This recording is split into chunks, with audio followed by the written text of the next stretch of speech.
So I'm Mark Vinyals from KTH in Stockholm. I'm going to take about cumulative space in black-white pebbling in resolution. And this is joint work with Joel Olven, Susanna de Resende, and Jakob Nordström. And I want to start by asking a philosophical question. What is space? Well, here's some computation.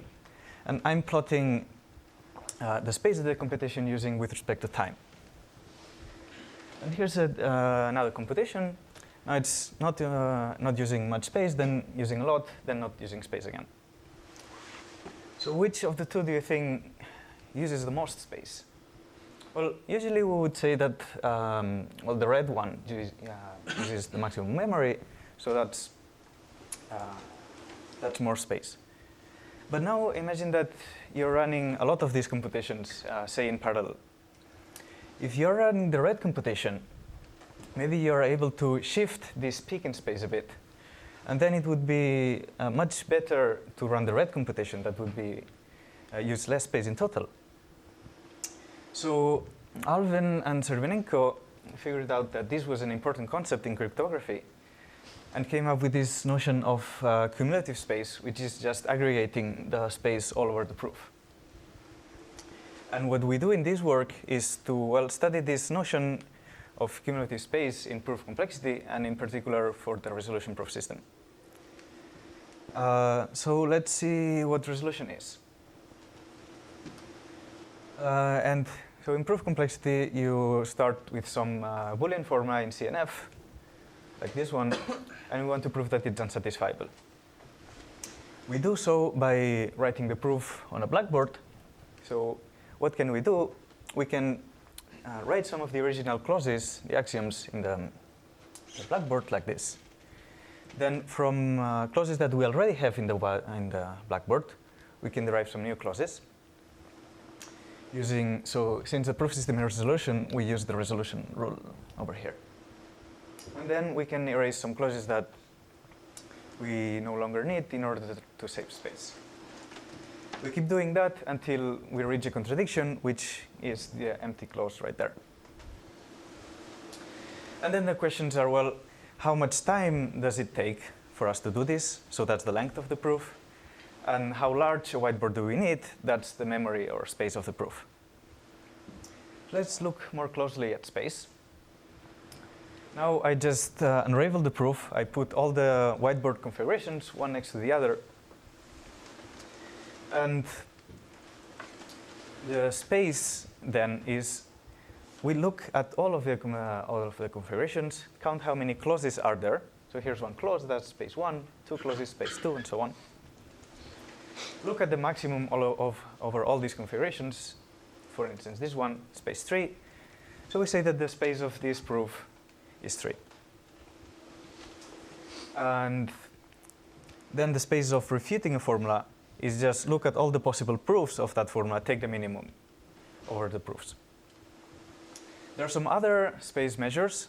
So we could not count clauses, but maybe count number of literals, number of bits. All of them also make sense, but since closed space is the most studied, let's stick with that. OK, so here are some facts that we know about space. For instance, we know that every proof every formula has a proof in space linear in the number of variables.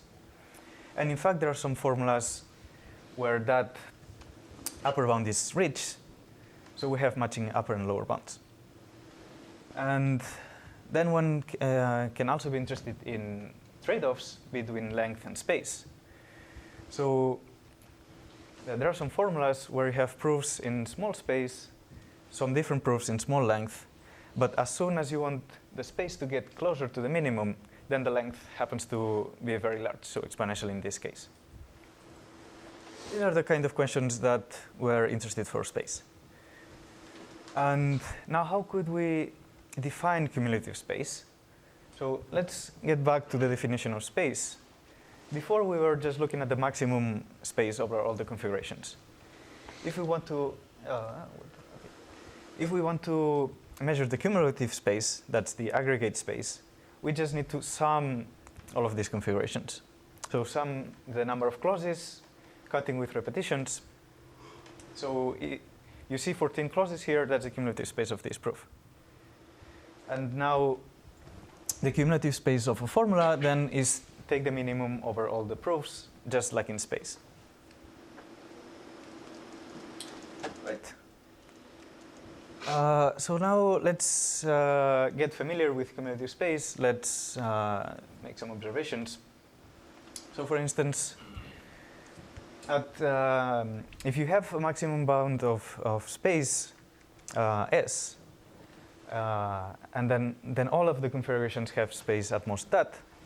So when you start counting all the configurations, the cumulative space can be at most the length times the maximum space. Okay, right over here. And so since every formula has length at most 2 to the n and space at most n at the same time, then the cumulative space is at most n times 2 to the n. But of course, every configuration has size at least 1. So then the length is a lower bound than the cumulative space. And since there are some formulas that require exponential length, then we have exponential lower bound in the cumulative space. But in that case, it's hard to say that is a cumulative space bound. It's really a length lower bound in disguise. So in order to really study cumulative space in isolation from length, we are going to be most interested in formulas that have proofs in short length, so polynomial or even linear. Polynomial is also interesting. Here you put a linear just as an extrema. Yeah, so polynomial is also interesting, but we're not studying it here.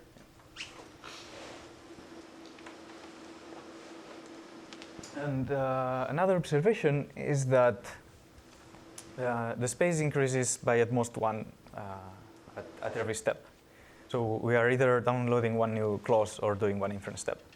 So you start with space 1, then at most 2, then at most 3. It's going to be at most L at the end. So then the cumulative space is at most 1 plus 2 yada yada, which is at most length squared.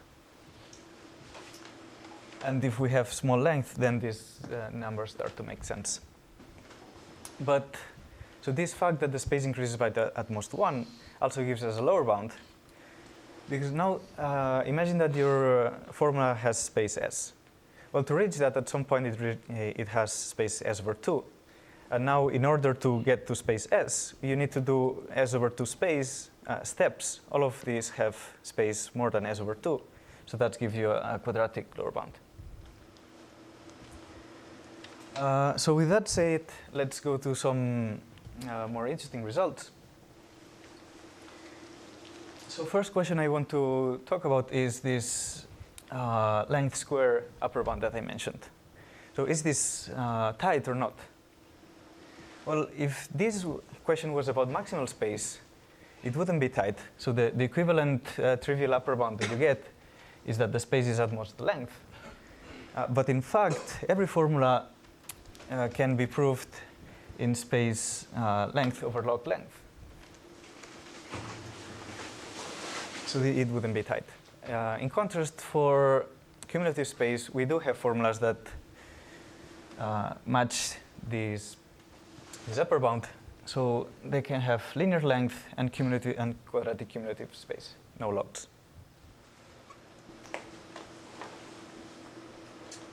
Then another question is, well, are maximal and cumulative space that different? And I did mention that large space implies large cumulative space. Maybe they are equivalent, and I'm wasting your time, but not for this at least. So there are some formulas where maximal and cumulative space can be very different. So they have proofs in logarithmic space, but the cumulative space is very large, can be quadratic, almost quadratic.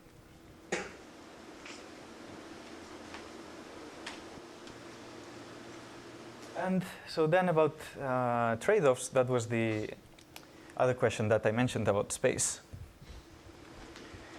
So we have some formulas that have proofs in small space, also in small length, but you cannot get both at the same time.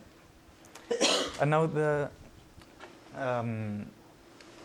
question that we might ask is, well, so when you're doing an optimal proof, so a proof that using some space is as short as possible, do we need to use that space only once or most of the time? So is a spike in space enough, or do we need space the whole time? Well, so let's look at this theorem, the lower bound part of it,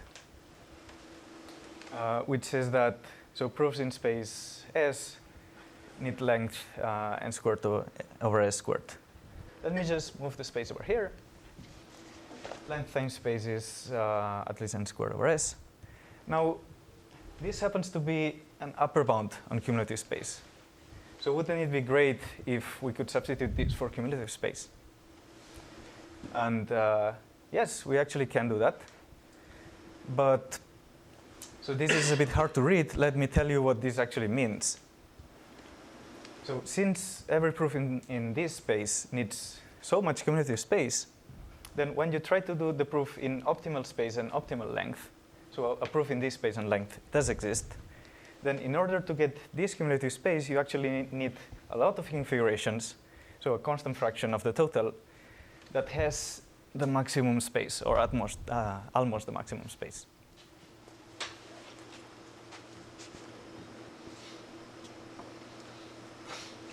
Now, I want to do a quick comment about parallel resolution. So at the very beginning, I mentioned that so cumulative space makes a lot of sense when you run many computations in parallel. So could you do something similar for resolution? We explored this a little bit. So we could have some models of resolution where you are allowed to do more than one step at the same time. And then, for instance, this automatic quadratic lower bound on cumulative space doesn't apply anymore. So one of these models is to allow parallel inference steps. So still sequential axiom downloads, but parallel inference steps. And in this case, all the results that I told you about still hold. Or you could also have a model where you can do everything in parallel, so you can download as many axioms as you want. You can do as many inferences as you want. And now this is an extremely powerful model. So you could just prove any formula by getting all of it in memory in one step and then proving contradiction in the next step. But even in this model, if you restrict the maximum space, then we can prove some lower bounds.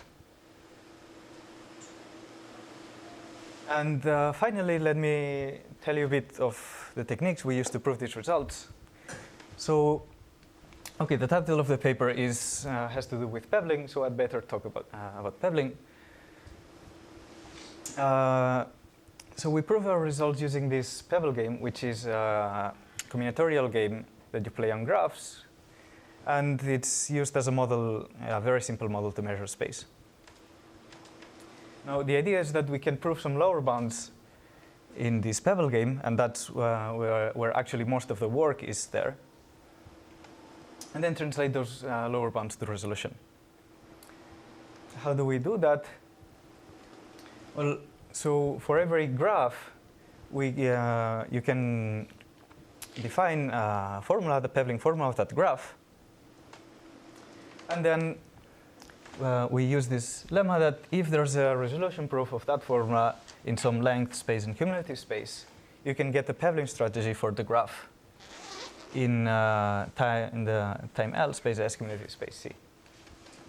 So if you have some graph that has some nice lower bounds, that automatically gives you lower bounds for resolution. And as a comment as well, so the first papers about cumulative space worked with normal computations, so they translate their computations to the black pebble game. Since we work with proofs, and those are non-deterministic objects, we need a version of the pebble game that deals with non-determinism, and that's the black-white pebble game. So this is the game we have to prove our results for. Okay, so just in 2 sentences, we've seen this cumulative space measure. We introduced that for proof complexity, resolution, and we have developed these tools for pebbling that we could apply to other areas, and we could study cumulative space in other areas. That's a very interesting question. And that's it. Thanks.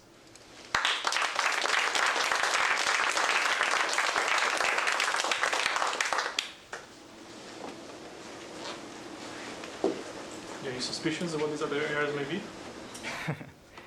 I mean, has been studied in crypto, and it's very active there.